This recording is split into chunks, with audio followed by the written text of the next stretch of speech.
This label is part of your vehicle identification. It should be positioned horizontally in the lower part of the headlamp. Make sure that the surface is clean and dry.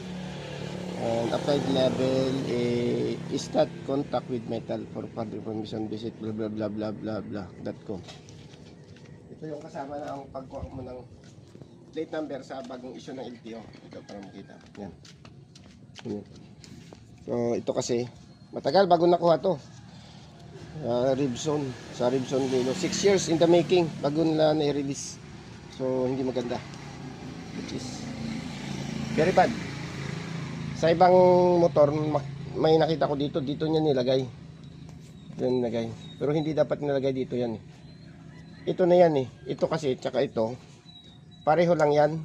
Kasi identification yan din yan ang identification yan. So hindi mo na kailangan nilagay dyan kasi nandyan yan.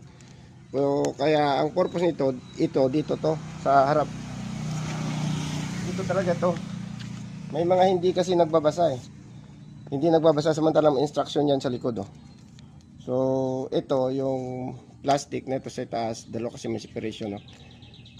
Ito magsiserve takip dito. So, ang gawin natin dyan, kunin natin to. Saka may ano yan, may naka-engrave talaga, may naka-ano talaga oh. Naka-print talaga oh. Yan, nasalan to, exploitation office. So, hindi basta-basta eh, sabihin mo, lagyan mo lang ng scotch tape.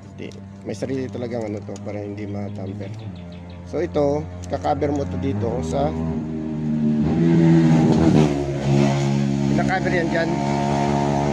Itatapal mo yan dyan. Sinising laki yan eh. Kahit na konting diferensya, walang problema yan. So, basta makatapal yan dyan. Yan. So, yan. O, yan o. Konting diferensya, walang problema. Linis. Pagdamin yan. Tapos, tatanggalin mo to, siyempre. Dumikit yan doon. Yung mga remaining na yan. Yung natitirang hindi pa nalagyan. Yan. Yan. Yan na. Yan na. So, ito ngayon, kanya na yan. So, isilagay daw, horizontal daw.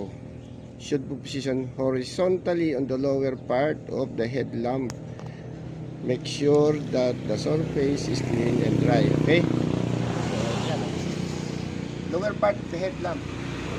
Horizontally.